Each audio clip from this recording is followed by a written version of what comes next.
इतिहास में कई रानियां महारानियां हुई हैं, जिन्होंने अपने साम्राज्य पर काफी लंबे समय तक राज किया। इनमें से कुछ रानियां ऐसी हुई जिन्होंने प्रजा के हित में काम किया, और या तो फिर कुछ ने तो शान और शौकत के लालच में आकर अपने ही सगे लोगों को मरवा दिया। इसके अलावा ऐसी कई साधारण महिलाएं भी हुई जिन्होंने पर्दे के पीछे रहकर काफी गहरी चालें चली, जिनको लेकर इतिहास आज भी गवाह है। आज की ये कहानी एक ऐसी महिला के बारे में है जिसके बारे में जानकर आप सभी हैरान रह जाएंगे। देखा जाए तो अब तक इस दुनिया में कई बार और कई तरह के सीरियल किलर हुए हैं, जिनकी अपनी ही कोई अलग कहानी रही है। आज की ये कहानी है 17वीं सदी की, जिसकी अजीबोगरीब पहलू ही इस कदर है कि सुनते ही आपका दिमाग फिर जाएगा और आप सोच में पड़ जाएंगे। तो आइए करते हैं कहानी की शुरुआत। ये कहानी है रोम की, एक सीरियल किलर महिला की कहानी, जिसने अपने जीवन में रिकॉर्ड तोड़ कत्ल किए।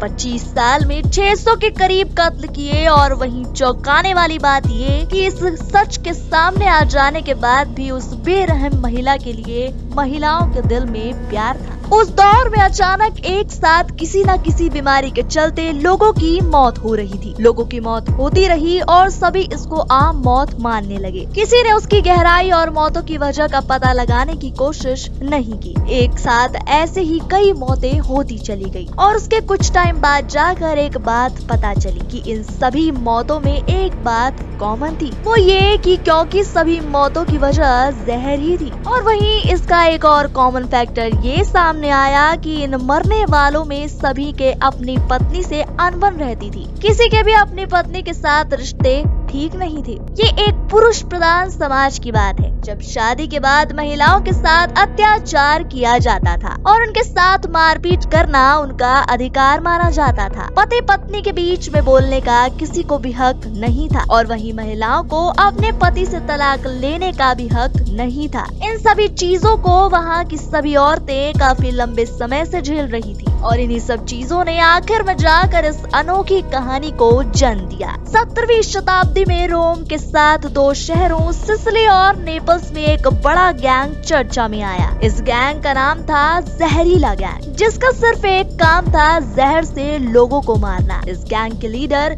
जूलिया तूफाना नाम की एक महिला थी, जिसकी माँ भी अपने पति के जुल्म से काफी तंग आ गई थी। और फिर एक दिन उनके पति की भी मौत हो गई। उनके पति की मौत जहर की वजह से हुई थी, जो उसकी माँ ने अपने पति को खाने में मिला के दिया था। पति की मौत के बाद जूलिया तूफाना की माँ का सच सामने आ गया और उन्हें सजाए मौत दे दी गई। इसके बाद जूलिया तूफाना की शादी हुई और वो रोम आकर बस गई। उसकी एक बेटी भी हुई, लेकिन आगे चलकर उसके पति की भी डेथ हो गई और जूलिया तूफाना भी विधवा हो गई। जूलिया ने एक जहर बनाया और उसका नाम रखा एक्वा तूफाना। ये जहर काफी खतरनाक था, जिसकी महज 4 बूंद ही काफी थी किसी शख्स की जान लेने के लिए। ये जहर काफी अलग था, जिसका ना कोई रंग था और ना ही कोई स्वाद, जिसको किसी भी चीज में मिलाना बेहद आसानी वाला काम था। जूलिया तूफाना के उस जहर को बनाने का कारण यही था कि वो काफी लंबे समय से महिलाओं के साथ हो रहे अत्याचार को देखती आ रही थी। इसीलिए उसने गरीब और बेसहारा महिलाओं की मदद करने के लिए उस जहर को बनाया था और महिलाओं को इस्तेमाल करने और परफ्यूम, खाने, फेस क्रीम जैसी किसी भी चीज में मिलाने के लिए तौर तरीके भी समझाए। इस जहर से जिसकी भी मौत होती तो पता ही नहीं चलता था कि उस शख्स की डेथ आखिर किस वजह से हुई है। फिर उसने कई महिलाओं को साथ लाकर अपनी एक टीम बनाई और जहर बनाना शुरू किया, और उस जहर से कई औरतों ने अपने पतियों को मौत के घाट उतार दिया।